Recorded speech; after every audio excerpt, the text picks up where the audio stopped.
Okay, let's get started. We are going to open with a version of the set aside prayers we always do.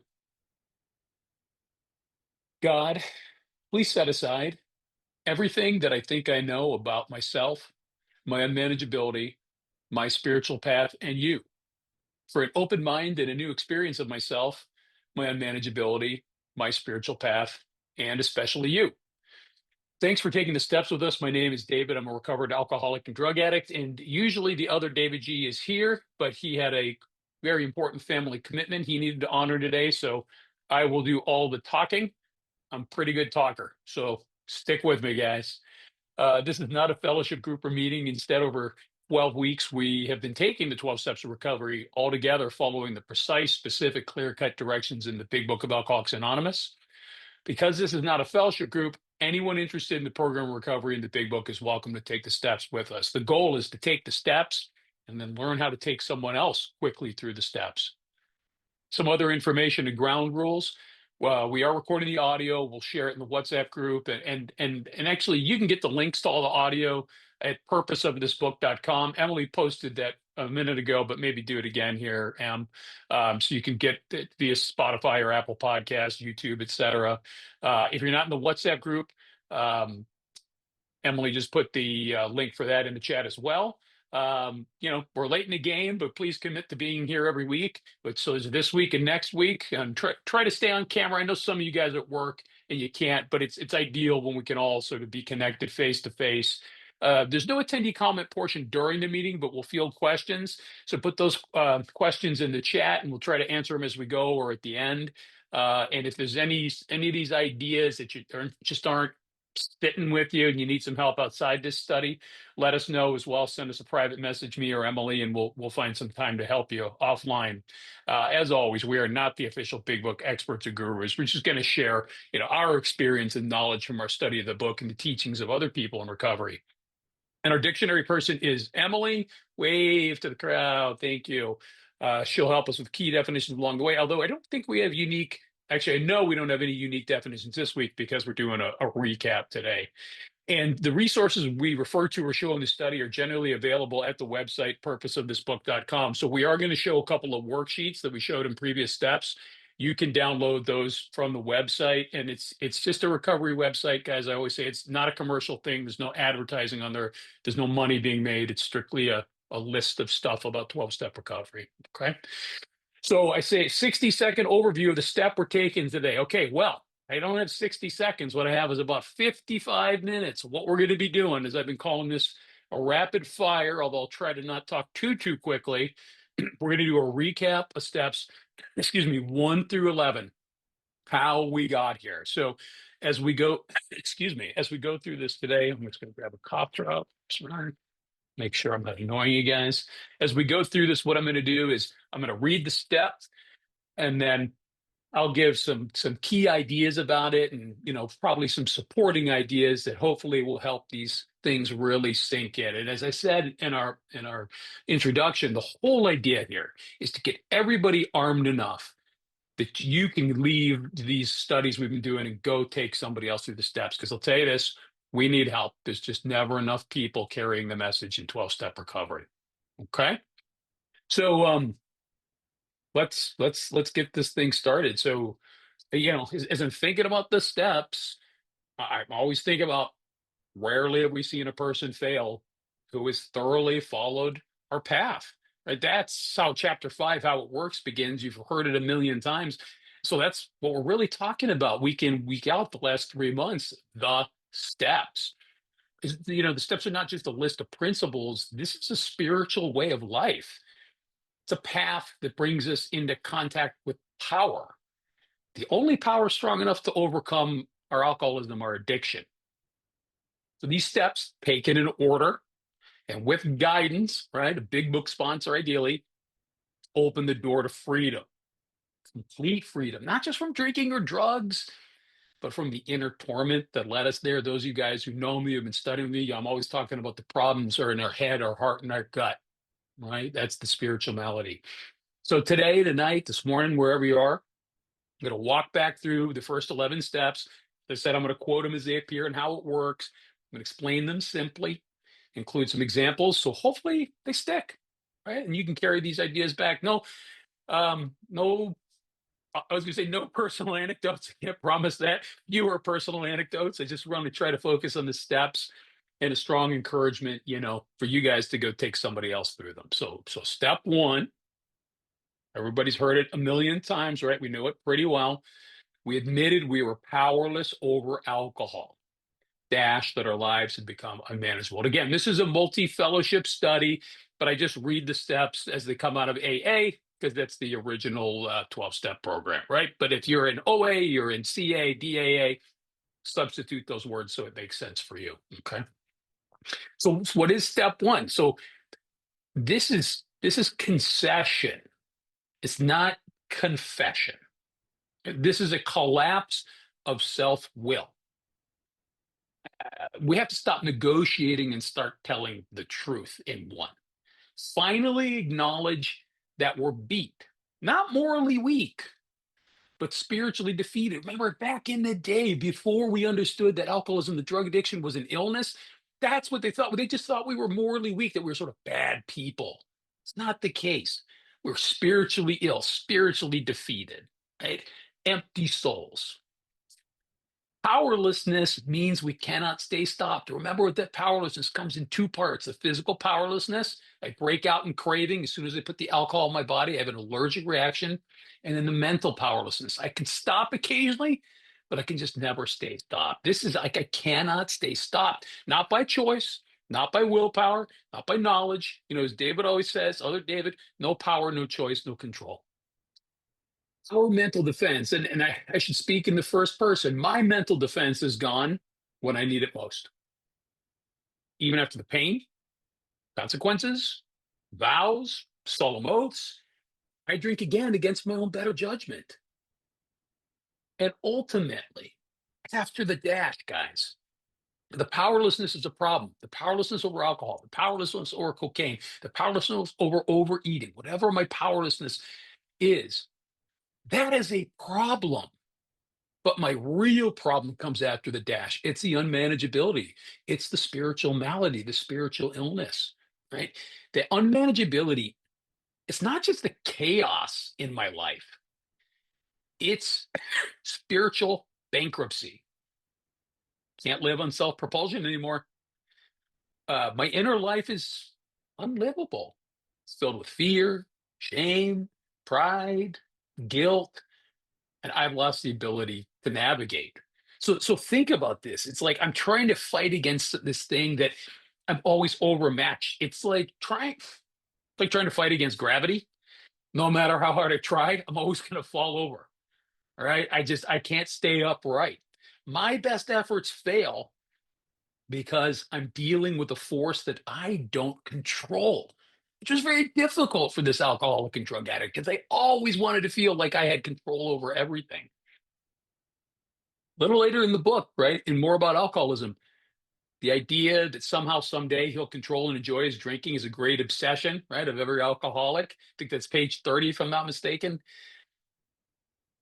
We keep trying the same failed idea in different forms, expecting a different outcome. So, step one, really, it's the door that swings open when everything else has failed. It's where the journey really begins, and not by strength. Let's be clear. I did not come in here on a show of force or on a winning streak. Right? I came in with surrender, right? Powerless and hopeful. And that is the best way for someone to come in. If you are, and I hope everybody is working with somebody new, taking them through the steps, if they still have a plan, if they still think they've got another way, they may not be ready. Give me someone who's beaten and broken because they should be willing to accept, right, everything I'm laying out for them easily. We can't argue anymore. It doesn't work. So that takes us in to step two. If I'm powerless in one, I've got a friend out here, David and I have a friend, her name's Nance. We did these first studies with her when we first got started in 2020. Her position is always, I should not be in a good mood coming out of step one. And think about it. If I really comprehend and understand step one, I'm not going to feel great because I just learned I'm powerless and my life is a mess and I can't do anything about it and you can't do anything about it. So if I can't fix me and you can't fix me, I'm in trouble the way that I was living my life. But when we studied step one, right, some months back, we always give a little sneak preview of step 12 because we want to understand that, yes, as bad as step one looks, we're going to have this spiritual awakening that's going to bring me power, that's going to offset that powerlessness. And really, this idea is introduced in step two. This is where we start to get a taste of the solution. Step two is came to believe that a power greater than ourselves could restore us to sanity. Now, really important. What are we talking about when we're using the word sanity here? Well, sanity means sound thinking. And it's not just sound thinking. Listen, if you're anything like me, and I assume all of you were very similar to me, we did a lot of quote unquote crazy, wild, dangerous, foolish, terrible things, right? That we would say, man, I was crazy. This was insane, the behavior, the situations I put myself in. And yes, through recovery, I am not going to engage in those behaviors anymore. But that's not what this step is talking about. The sanity here, the sound thinking, is that I'm going to be restored and have the ability to leave alcohol alone. That if it occurs to me to have a drink, and guys, I've been recovered, I've been sober and recovered over 21 years. Does it sometimes occur to me to have a drink? Yes, I'm still an alcoholic. But when it occurs to me to have a drink, I don't obsess and I don't really consider it. I'm like, man, that looks good or that smells good. And I'm like, yeah, but I don't drink and I move on. Right? That is my sound thinking, the ability to just leave it alone, right? Because I'm not interested, even when tempted. And because of God and the power of my relationship with Him, I'm not tempted, right? But fundamentally, this sanity about, my thinking about alcohol, it means the obsession is lifted. It's not suppressed, it's not hidden, but it's removed. And if you were with us when we studied the 10th step, it's very clear in those 10 step promises. We have several promises that says, I don't have to worry about alcohol. Right? It's just the problem's been removed from me. So this step, step two, it's not about dogma, it's not about doctrine. Really, it's about open-mindedness. So there's four paragraphs in a row, paragraphs 1 and 2 on page 46 and 1 and 2 on page 47. There's four incredible paragraphs in a row where the crux of them really sum up step two and the whole chapter, we agnostics to me. And it's all about being open-minded, being willing, and just letting go of those old ideas. Right? Just the willingness to be willing just by a little smidge. So if I'm open-minded, I don't need to rush into two by like defining God or to get spiritual overnight, right? Whether I'm sitting home in meditation or I become some sort of pious person praying constantly, that's not what this is about, right? I will develop that over time. For step two, I just need to understand the concepts of it, the ideas of it, and I do I'm going to say must admit that maybe I'm not the highest power in my life. And by the way, that was a big deal for me because I didn't really believe in a higher power. I didn't really believe in God. Well, I take that back. I was aware there was some God, but I didn't think he was a higher power. I thought we were sort of like peers, like we are on the same level. I took care of some stuff and he took care of some other things. But how well was that working out for me? I will give you a hint, not too well. So in two, we're asked to believe not in God as we understand, just in the possibility of help. The idea is if others were restored, maybe we can be too. I'm sure you've heard other people say it. I'm sure David and I said it in two. If you have someone's being a little resistant around these ideas of God or a higher power, to say, do you believe that I believe? And if they say, yeah, I believe that you believe in something, that's good enough. That means you can conceive of belief that someone has. It's like realizing we've been trying to rewire a house without electricity. We need power. Our efforts are probably sincere, but we're disconnected from the source that actually restores the power.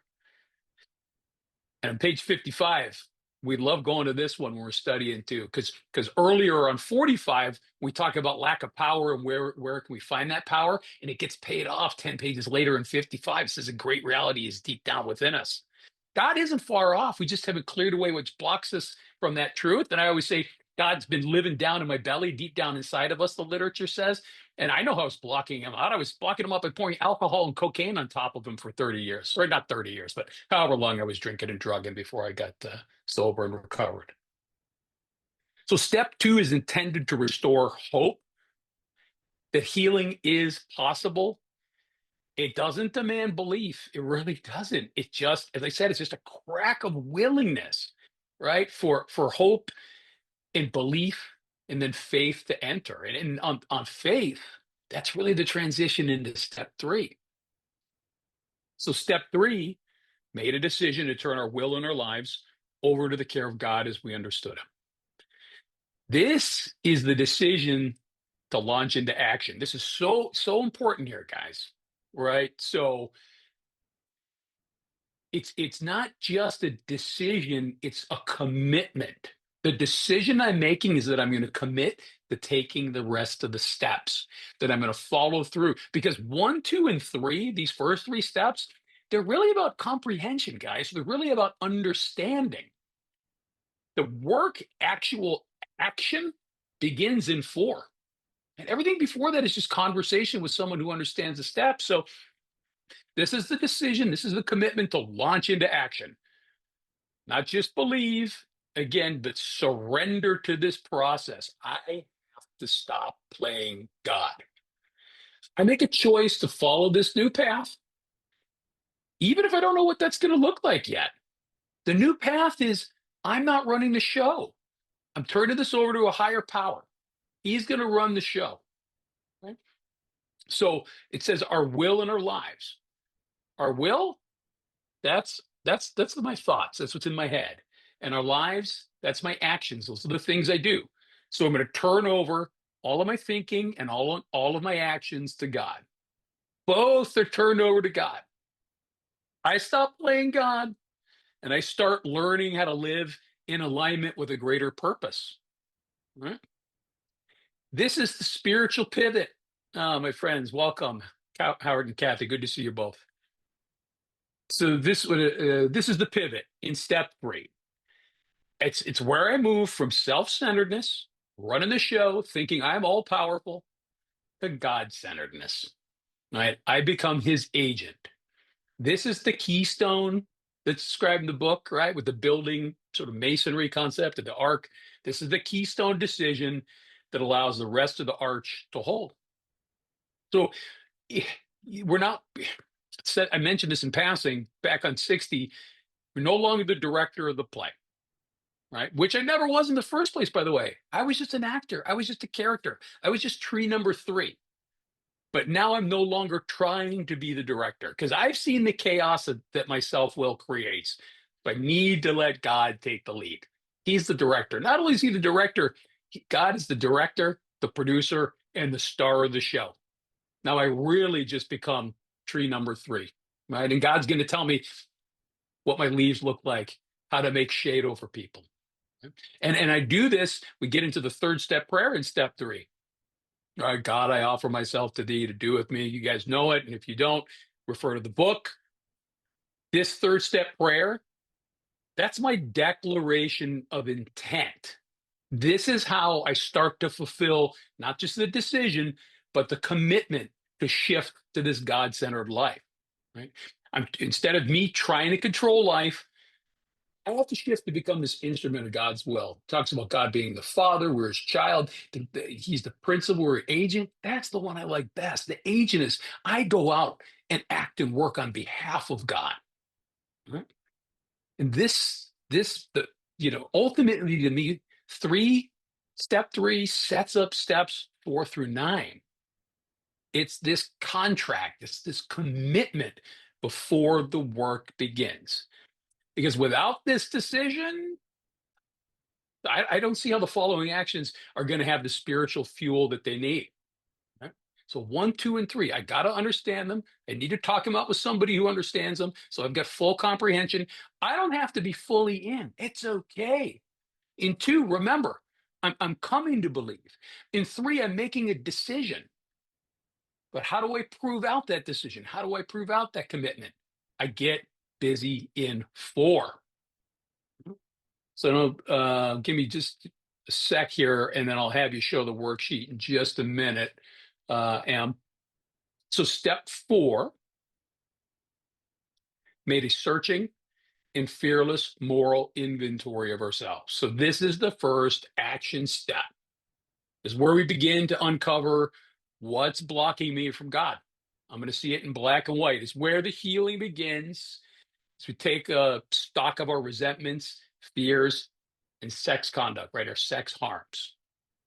We're going to look at the resentments, look at the fears, going to look at the sex conduct, where we've been wrong. And it's more specific than that, selfish, dishonest, afraid, etc. It's all laid out in the book, and we'll show it in the worksheet in a second here.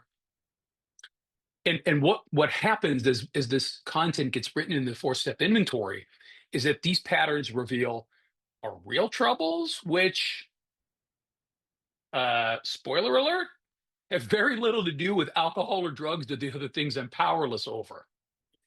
And 4 is not, it's not intended to be a confession booth. It's a spiritual excavation, you might say. So I got to dig for the truth about it myself so God can do something with it. And that's a nicer way. The way that I usually describe it, I said, not too many personal anecdotes, but I got to give a couple of them. Come on, I'm still self-centered, right? So what I always said, 4-step is about, I had this huge sack of stinky garbage, huge garbage bag, and I've been dragging it behind me my whole life. And then in 4, I dump it all out on the table in front of me and I start to sift through it. And it's very stinky and it's rotten and it's smelly, right? But I'm digging through it. I'm excavating through all this really tough stuff. But it's a spiritual errand that I'm on, right? Me facing this is going to make me stronger because it's going to help me get closer to God. That's going to culminate in 5, right? When I share all of this with a sponsor or a step guide and God, right? All 3 entities are going to be in it. So if you don't mind, Em, you want to show the resentment inventory real quick? So these are worksheets. They're on our website, purposeofthisbook.com. In same caveat as I made before, these are just this is just an example of a worksheet that David and I mocked up. It's based on a similar one that we got from Joe and Charlie in their big book Comes Alive.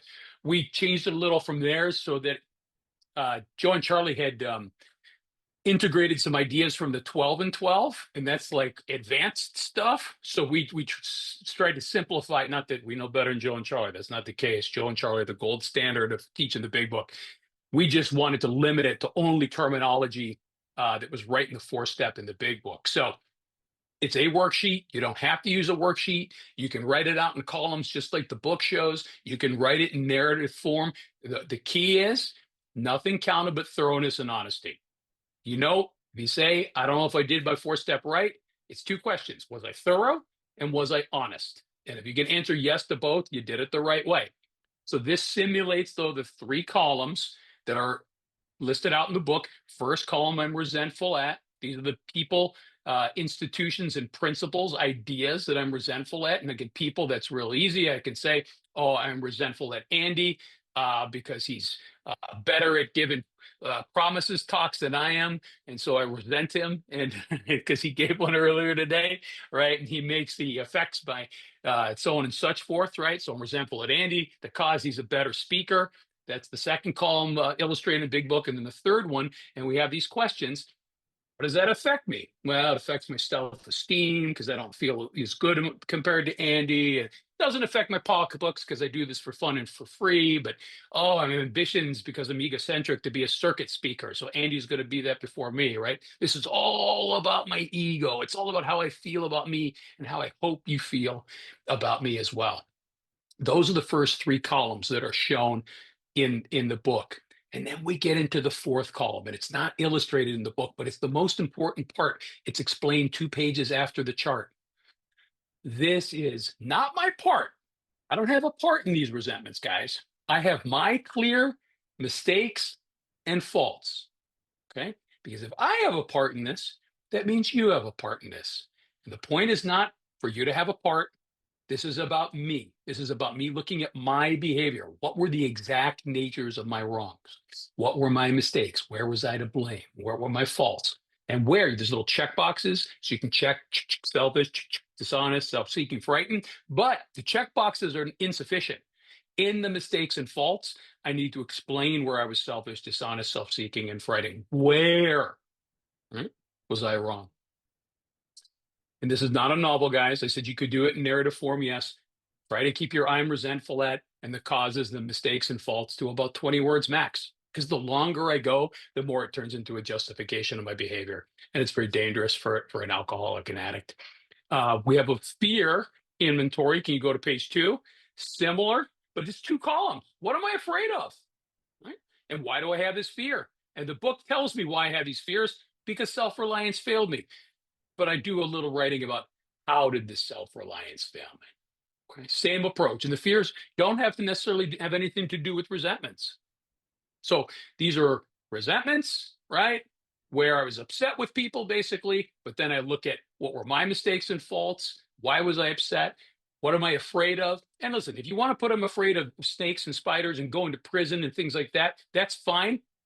But ultimately, these fears are really about sort of interpersonal fears, right? As a person, how do I feel less than? Why do I feel less than? Why did it put myself in a position where I tried to do things and I couldn't, and then it caused fear in me? Okay. And then our third inventory in the 4th step, of course, review of sex conduct. How are the harms that I did people? And guys, for all of these, it's so important, starting with the resentment inventory, but it carries into all of this. There's a great line in the book: the wrongdoing of others, fancied or real. That means the stuff that only went on in my head versus what I know actually happened in real life. It doesn't matter. It all goes down on the list. And it occurred to me to mention that again here in the review of the sex conduct, because this is not just about my sexual relationships, right? This is about my intimate, certainly sexual, but romantic relationships. And guess what? Sometimes there was no other person involved. Sometimes I thought somebody else was involved. In this day and age with technology and all of the things we have now, I may have intimate sort of sexual things going on with people over text and sexting and dating apps and all of this stuff, right? Just because I never physically touched somebody doesn't mean it goes on here. The columns here follow along the columns that are described in the book as well. There's no chart shown for the fear or sex conduct inventories.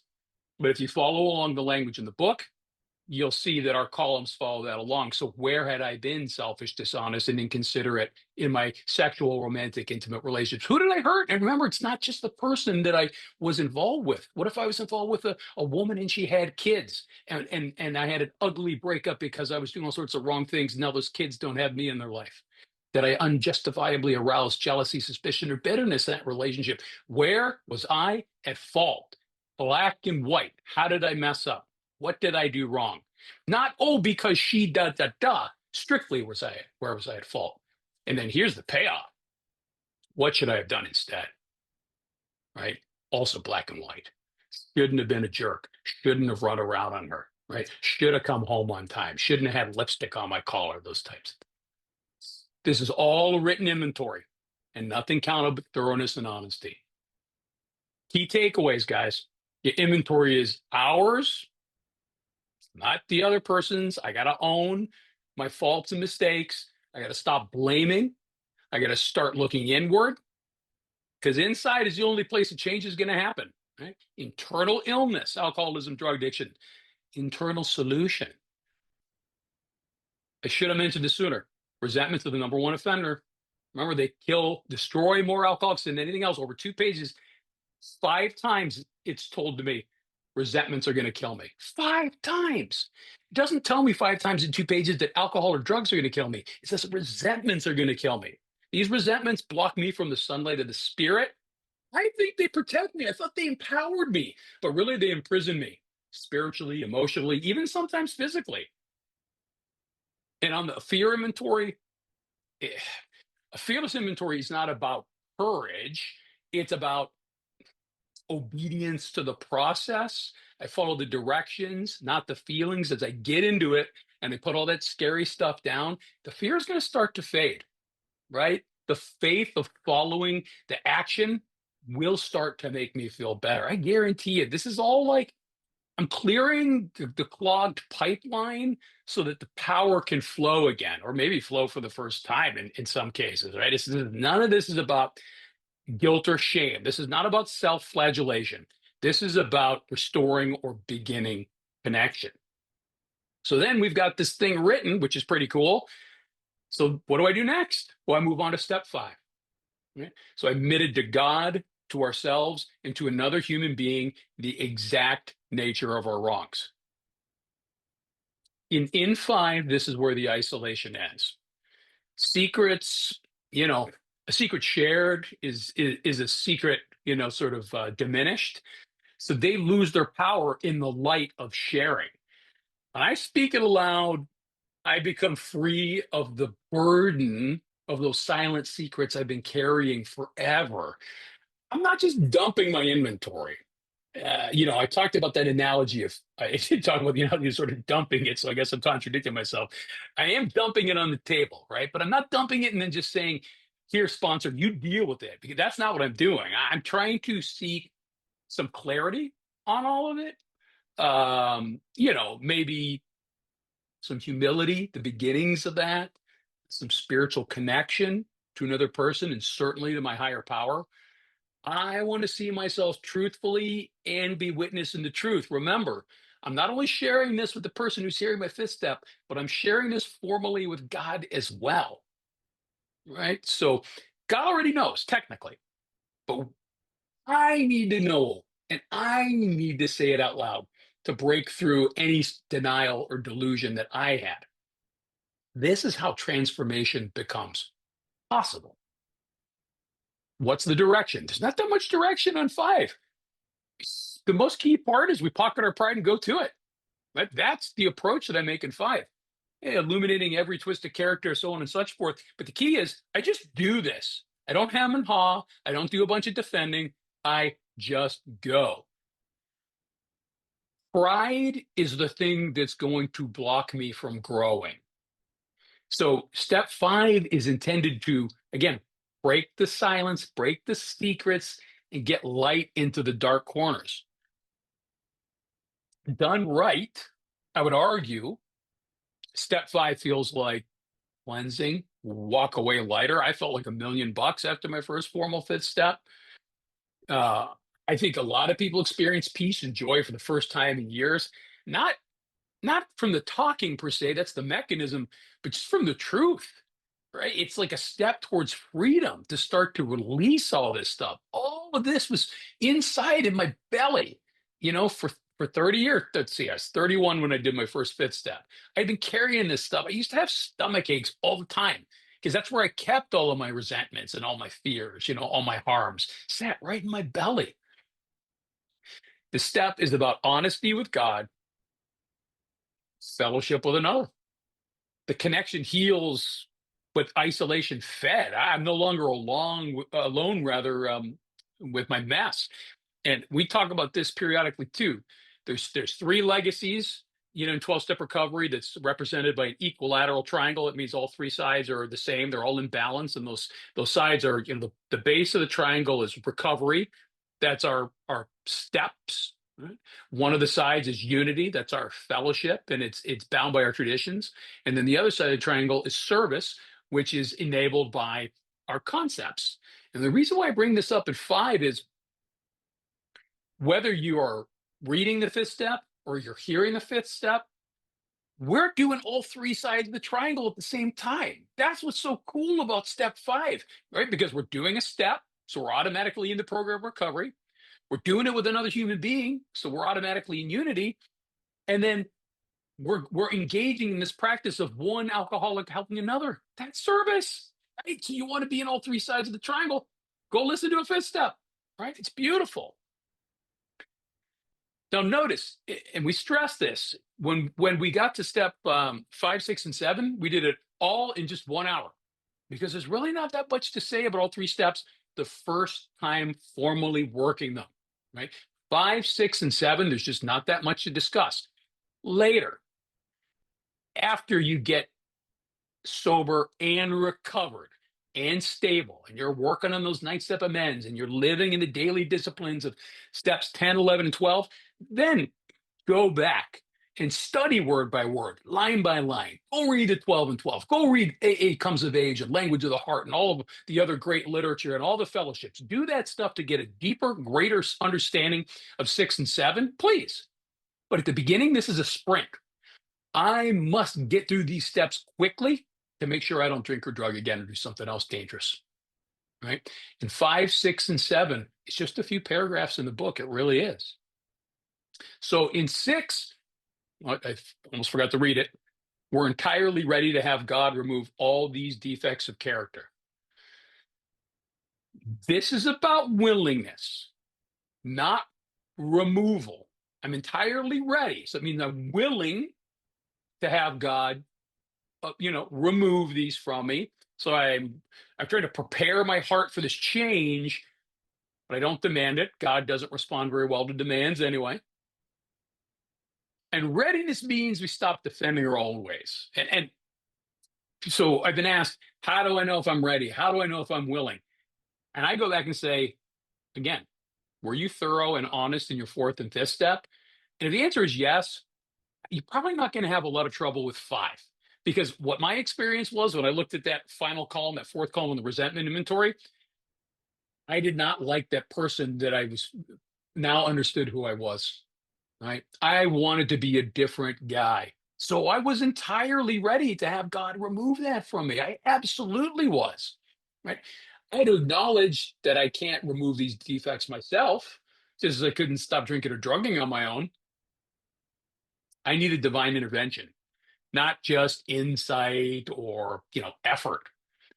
This becomes a posture or a position of readiness, right? My willingness means I'm ready for change, heart open, hands off the wheel.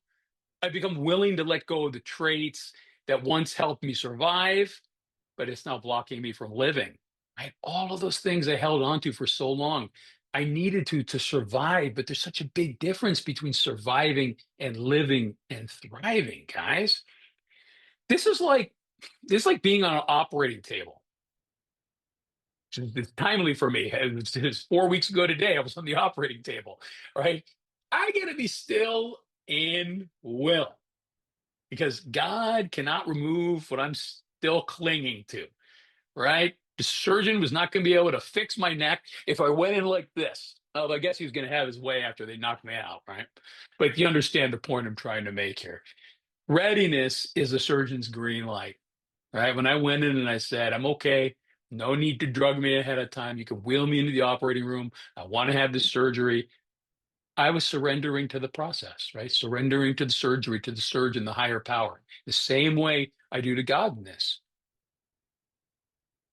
And then in the transition from 6 to 7, we're asked, are we now ready to let God remove from us all the things we've admitted are objectionable?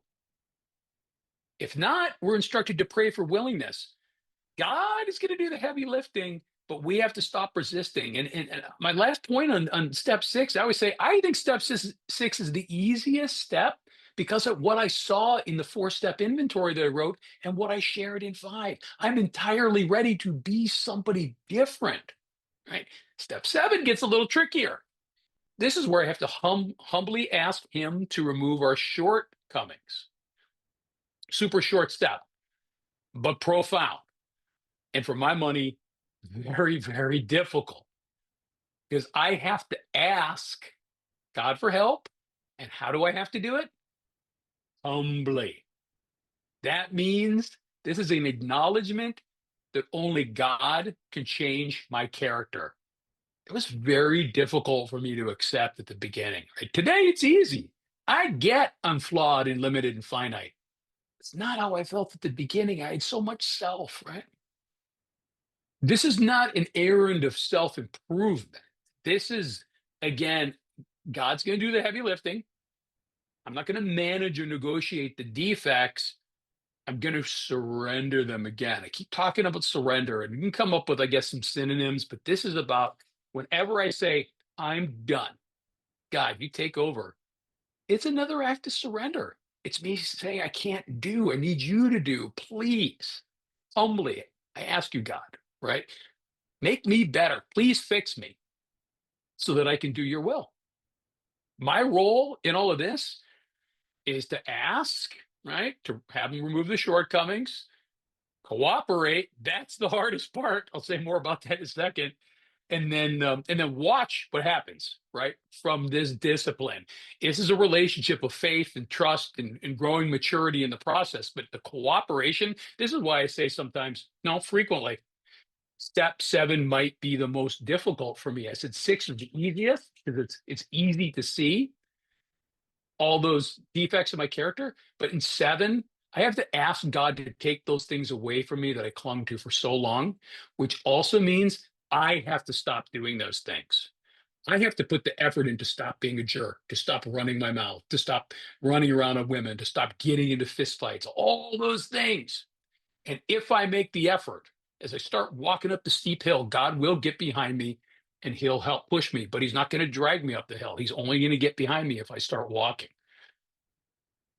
Remember, 7-step prayer. My creator, now willing that you should have all of me, right? Good and bad, because I'm not a great judge of what's good and bad in me. That 7-step prayer is a quiet moment, again, more surrender, turning things over. It's not dramatic, but it's intended to be, a sincere request to God.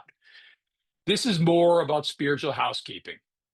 Step 7. It's that, I'm asking God to clear space so I can be useful to him. Because as the shortcomings are removed, I become more available. What? To God and everybody else, right? That's why there's the bit in the 7-step prayer about, being of service to God and his fellows. Mm. So I had an inventory in 4. I shared it in 5. I was entirely ready looking at those results. I'm now starting to put a spiritual practice in place in 7 to do something about them. And now 8, it's time for more action. So action in 4, action in 5, 6 and 7, more sort of comprehension and spiritual practice. 8, more action, which is made a list of all persons being harmed. Thank you, Emily, and became willing to make amends to them all. So this step is about accountability. Again, it's not about beating ourselves up. It's not about feeling guilty. I took stock of the items in 4, and now I get a shift from, remorse and guilt and shame into responsibility. What am I going to do about those things? So the list, in my experience, it always starts from the step 4 inventories, certainly the resentment inventory. Now, the harms may not be on there. Some of them may be, but sometimes you have to extrapolate them. But that sex conduct, that's all harms, right? And I'm sure there are harms related to 4. So it begins with the 4-step inventory that comes under our summary of harms at 8. But as we fill this out, I think it's going to grow with clarity, and there will be plenty of entries on here. Again, if you're anything like me, that weren't related to any resentment, fear, or sex conduct. There's just other harms that I did. So as my awareness increases, as I work on my list, I think I'm going to recognize more subtle ways that I've affected other people. And if I get willing, right, because I have to become willing to make amends, which is going to be the next step. Willingness means I'm going to move beyond my own comfort and into making things right. I become willing to face the discomfort in order to clean up the past. And I've got to become willing before I can get into the action in 9 to actually make the amends. So, summary of the harms, person I harm. So, this is going to come again to start coming from the resentment, fear, and sex conduct inventories. And then you'll add other people you harmed that wasn't on any inventory. Put the inventory that you pulled it from, right? So, column 2 would be resentment, fear, or sex conduct, or none. Again, if it's just coming up now. And then how did I harm them? What did I specifically do? And again, guys, keep it limited 20 minutes or 20 minutes, not 20 minutes, 20 words, not 20 minutes to discuss each one, 20 words, right? The more you write, the more you'll start to defend. And this is not about defending. This is about fact finding and fact facing. And we don't decide who deserves amends, not in 8. We just go to everybody. It all goes on here. This is not about justice or fairness. This is about righting wrongs for our own freedom. And also, as we're going to find out in 9, position ourselves to be of a maximum service to God.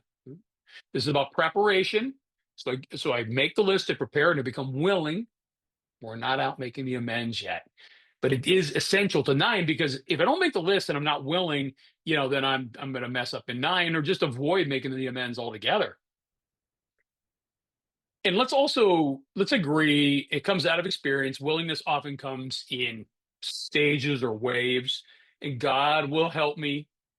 If I'm not willing now to make the amends, book tells us very clearly, I pray.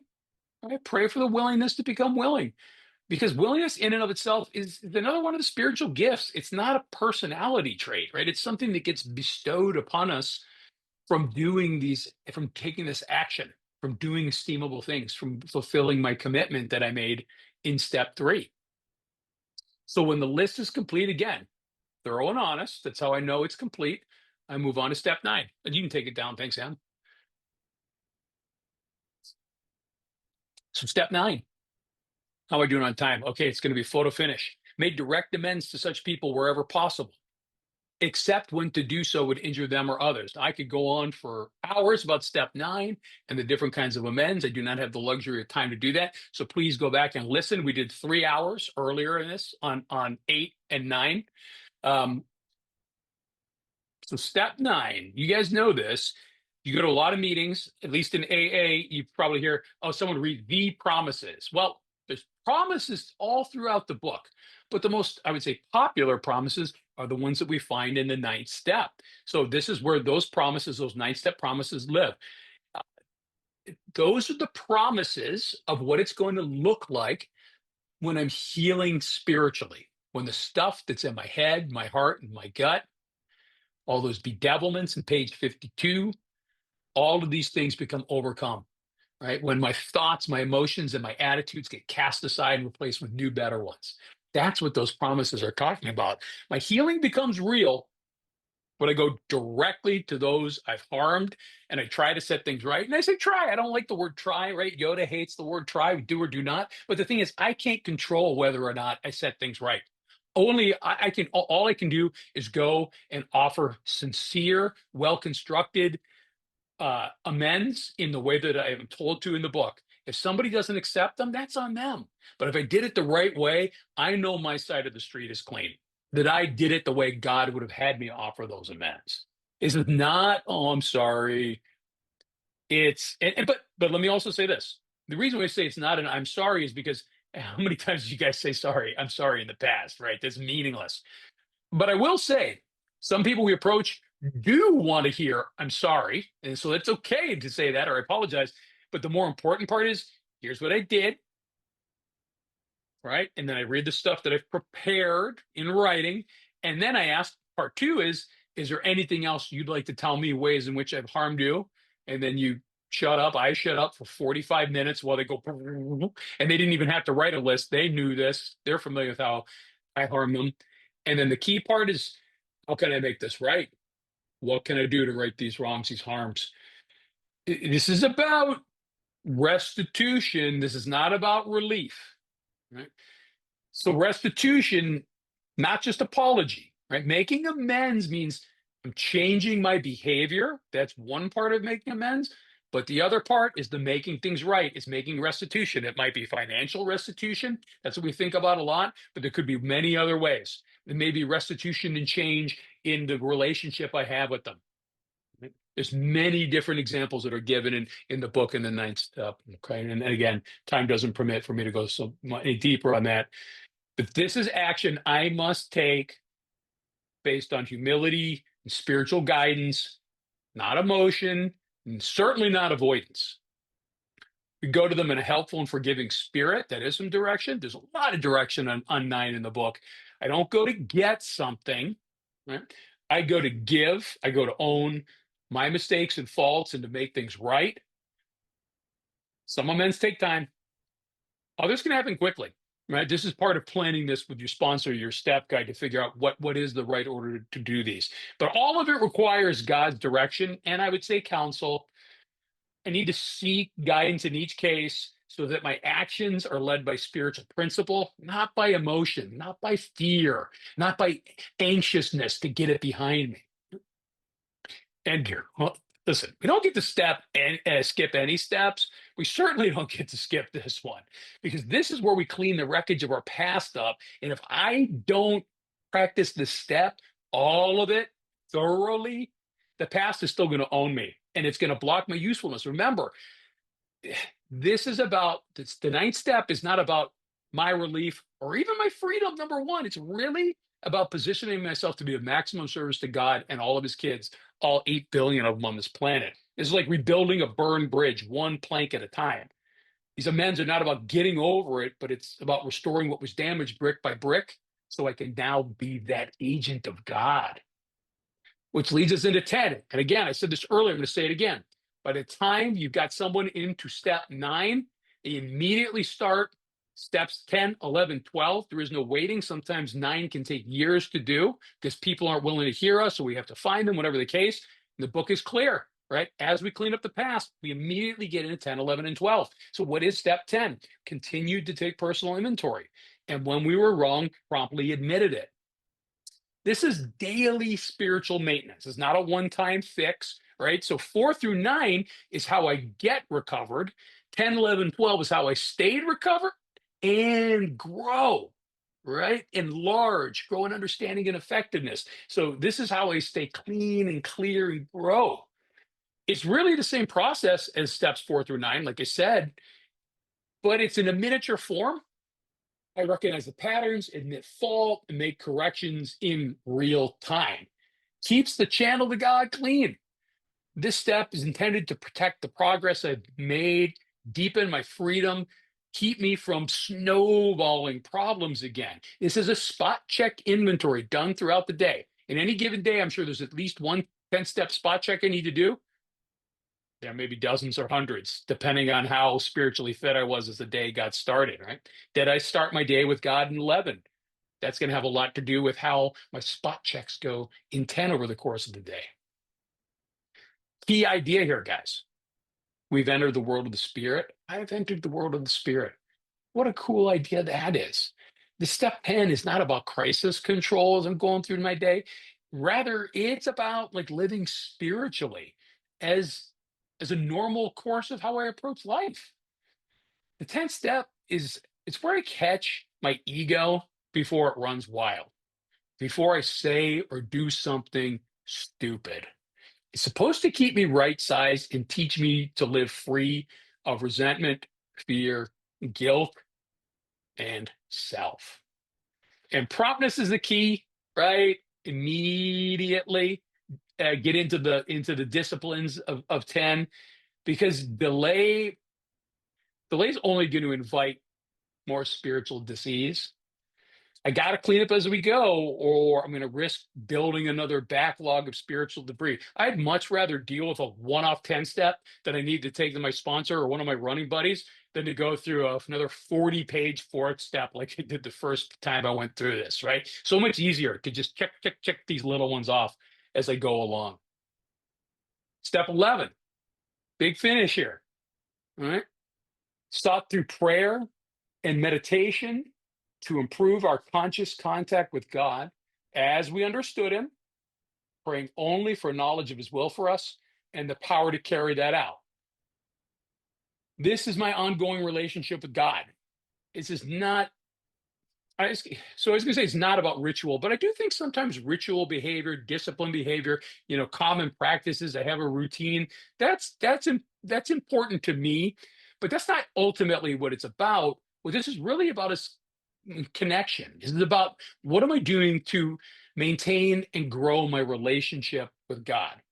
This is how I listen, learn, stay grounded in spiritual direction. You guys have heard this said. I can't decide if I like this or not. All I know is I've been hearing it for 21 years. Prayer is talking to God. Meditation is listening to God, listening for direction. Sometimes I love that. Sometimes it drives me bonkers. I don't know why. But it does make sense because in prayer, I'm asking something. I'm asking for help. I'm asking for direction. I'm saying, please divorce me from being a jerk today. And then at some point, I have to be open to the feedback. I'm asking for it. So then I'm in my calm state in meditation. So maybe I need to get over whatever it is I sometimes don't like about that and promote that idea. Well, I said it here, so I guess I am promoting it.